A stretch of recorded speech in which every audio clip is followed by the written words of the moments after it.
Flash flood issues slowly winding down across central and eastern Kentucky. We'll track what's left of the threat coming up. Flooding in Clark County put water just a few feet from several homes. They're junk. The Bardstown Police Department has stopped using body cameras after ongoing problems.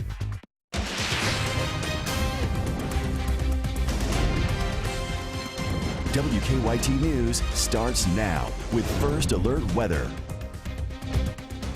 Good afternoon to you. Amber Philpott and Sam Dick reporting storms are dumping heavy amounts of rain across the Bluegrass region today. And we have reports of high water in parts of central Kentucky, including Boyle, Clark, and Montgomery counties. This is a WKYT First Alert Severe Weather Day.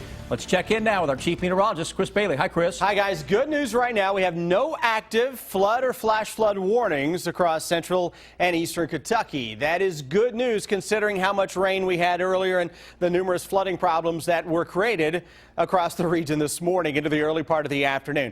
Latest round of heavy rain is across eastern and southeastern Kentucky right now. Still on top of the Bluegrass region, heading into Somerset, Lake Cumberland. We're getting ready to catch a bit of a break, though the heavier rains are on top of Barberville, Knox County, Whitley County, around the Williamsburg area. These are areas that picked up a lot of water yesterday, so watch the creeks and streams. That extends a little farther toward the east, getting into Perry County now, and eventually over toward Hindman, Manchester getting in on the stuff, along with Hyden in Leslie County. Jackson over to Campton, Beattyville, and Boonville, and back into McKee, where in a minute I'm going to show you a radar estimate that had some better than 4-inch totals showing up over the past 24 hours into parts of Jackson County. Heavy rain, Rockcastle County, around Berea. Then we get into Lexington, kind of the dividing line now between the steady rains into the eastern side of town and the drying trend trying to set in across the west. I'm seeing a little light rain developing around the Frankfort area. Corridor that had the most flooding today into parts of Bath County, Montgomery County, parts of Rowan County, down into Menifee County had some at least local high water too.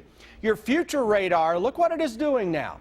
It is blowing up some showers and thunderstorms across southern Indiana and trying to get those into the Bluegrass region late this evening. Then some additional showers and storms are going to try to pop into western Kentucky. Guys, overall, it's a setup that over the next few days, while we're not going to see all-day rains like what we had today, you will catch some breaks, but that setup features more in the way of heavy rain producing showers and thunderstorms. We'll track that in greater detail when I come back in a little over 10 minutes. And as Chris mentioned right there, rising water is being reported in central Kentucky. Our Victor Puente is in Clark County, where people on Ruckerville Road have had problems with high water. He continues our top story team coverage. The people who live along Old Ruckerville tell me they're used to this creek rising, but not as high as it did today or as quickly. For some lawn workers, the rain kept them on the sidelines. Yeah, this whole area was just completely covered. The back area of the house, it was up to like the 4th step of the back deck.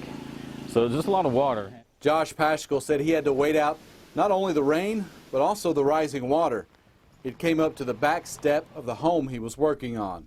There was a car floating down the creek, and we needed to come out and look at it. We're like, oh my God, I can't believe how high the water is. We were really nervous.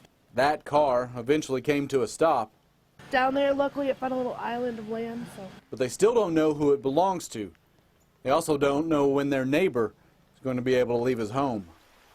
I just felt bad for my neighbor because he doesn't have a bridge, and he came down, watched his car like flood, and drove back up the hill. It wasn't just the creek they had to deal with. County workers tell me they also had trees go down across several roads that they had to take care of. In Clark County, Victor Puente, WKYT. Clark County dispatchers tell us they didn't have any other serious issues caused by flooding.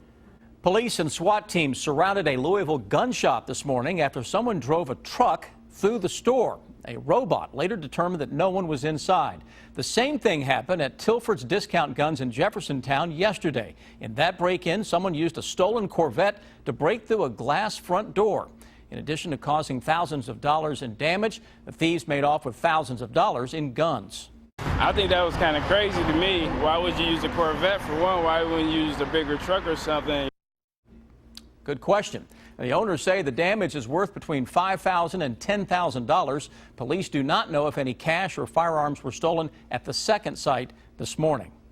One mayor says his police department's body cameras are junk. Travis Ragsdale explains why Bardstown police are scrapping the program.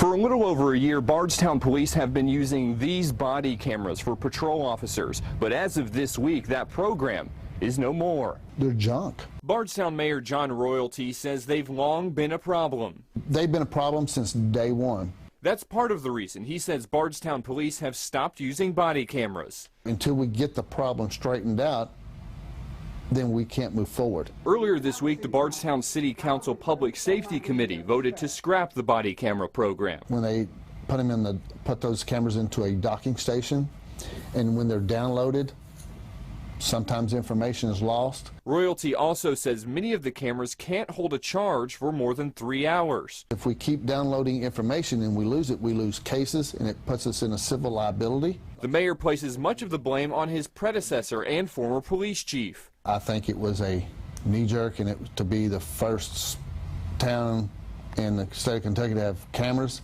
That is a policy that the chief and the mayor should have taken care of, because they've been complaining about it since day one. Along with grant money, Royalty says the cameras originally cost just shy of $30,000. Because I want to get the best system that we can, because that's for the safety of the officers, and also it is for court cases. A new system he estimates will cost the city anywhere between $65,000 and $100,000, but he says it's something the city will invest in. And while these cameras won't be used anymore, the mayor hopes to have a new plan for new cameras in the next 90 days. UPS could deliver more than a $100 million expansion to its Lexington operation. And that move would be a major addition to the delivery giant's ground hub near I-75 and 8th and Boonesboro Road. Our Monique Blair is there following news of this expansion. This UPS ground hub here on Blue Sky Parkway could soon be expanding. Today, the Kentucky Economic Development Finance Authority approved up to $500,000 in tax incentives for construction materials and building fixtures. UPS would have to invest about $1.6 million in land, about $37 million for building construction, about $67 million for equipment, and about $825,000 for other startup costs in order to get the full $500,000 in tax incentives from the state. The total project investment would cost about $106 million. The State Finance Authority says this expansion would increase the sorting capacity to 43,000 pieces per hour. Now, UPS did not immediately return my request for comment, so it's unclear whether or not any new jobs would be created as a result of this expansion. In Lexington, Monique Blair, WKYT. The Kentucky Economic Development Finance Authority says this project is necessary to maintain services for current and future growth of the Lexington area. They started playing in their basements. Now they're on the big stage. A Southern Kentucky band is touring the world, telling people about their faith after starting in a small town. WKYT's Phil Pendleton introduces us to the band called Seventh Time Down. He met up with them during a recent performance here in Lexington. They're from Mount Vernon, Kentucky. We're just small town kids, man, so it means the world, you know, that people would come to our shows and sing our songs. Seventh Time Down started playing music 13 years ago simply because they loved music and God. They say they wanted to use that platform to tell others about their faith. For us, you know, we're representing God's kingdom. So for us to go out and to spread, you know, His message really in a dark time, I feel like. They played in every state except Alaska. Some trips have taken them overseas. Saturday night, they played in front of thousands after a Lexington Legends game. People have wanted us to come somewhere to a city, maybe we've never been there before, to preach in a cool way with music and guitars and everything. Their name comes from a story in the Bible about an Israeli soldier who disobeyed God but later found healing. He submitted to God's will for his life, and on his seventh time down, he came up healed. Many would say their songs are powerful, yet lead singer Mikey Howard says they're very simple and straightforward. It's these simple concepts that, you know, we all know and we all learned in vacation Bible school or whatever. If those songs are becoming incredibly popular, God is on the Move is in the top 10 on the Billboard Christian music chart. It's so neat, like seeing a song really just like now people come to the show and as soon as it starts, it's just like mayhem. Yet they say they're not doing this to be number one. They say their purpose is much greater than that or themselves. In Lexington, Phil Pendleton, WKYT. Seventh Time Down is touring the country right now, but they will be back in Kentucky next month when they play the Kentucky State Fair on August 22nd. Hit country duo Florida Georgia Line on the defense after coming under fire from fans for keeping armed police officers out of their shows. We'll have their side of the story next on WKYT. WKYT First Alert Severe Weather Day continues across the entire area. We look outside, Jackson Cam, London Cam.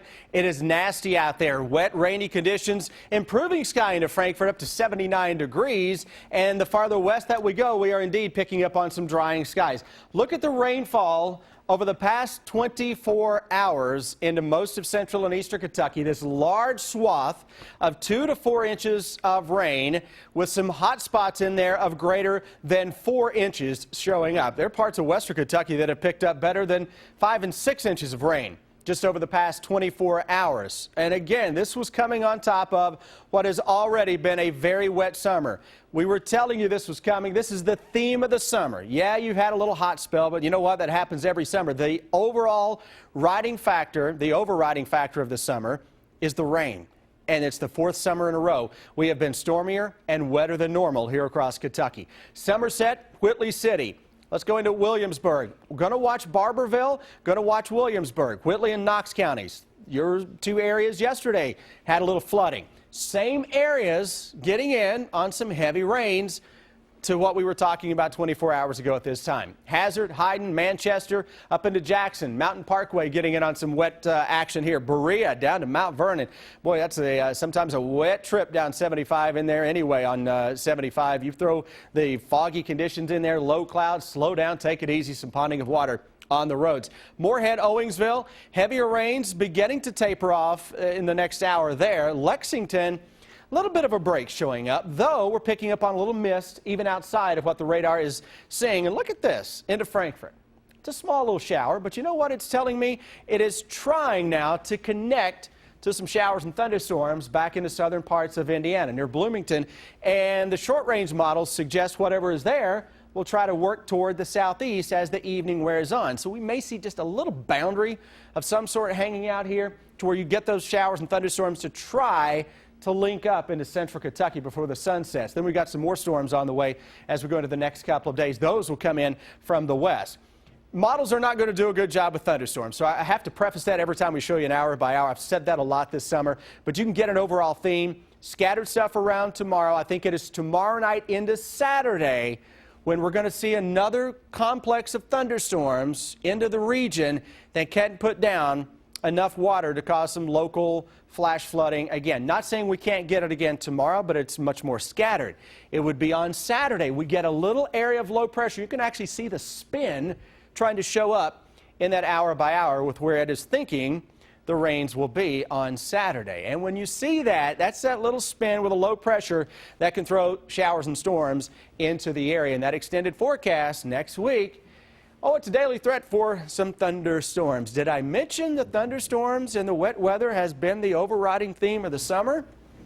That's going to continue into the first week of August. Pretty incredible, some of those numbers, what people have been able to pick up when that rain really comes down. Past 24 hours, 2 to 4 inches. We picked up about 2 1/4 here at the station so far. That's just since midnight. Soggy out there. Doesn't include the rain we had yesterday at this time. Thanks, Chris. It's the blizzard of the month, the Monster Cookie, all for a great cause. I'm Deanne Stevens, out and about today for Miracle Treat Day at Dairy Queen. Well, despite it being rainy, today is a great day for a tasty treat. It is Miracle Treat Day. That sounds good. Deanne Stevens is out and about today at Dairy Queen with the scoop. Hey, Deanne. So one for you and one for me. It's Miracle Treat Day after all, right? Here at Dairy Queen. Good afternoon, guys. Don't mind us. Miss Kentucky and I Just getting in all the calories we can. But the good news, it's for a great cause today. Laura Jones is with us, Miss Kentucky. First of all, congratulations. I haven't seen you since then. Thank you. Yes, it's been a whirlwind. This is probably one of the best things you get to do all year because you are giving back so much to the kids of Kentucky. Talk about today and Miracle Treat Day.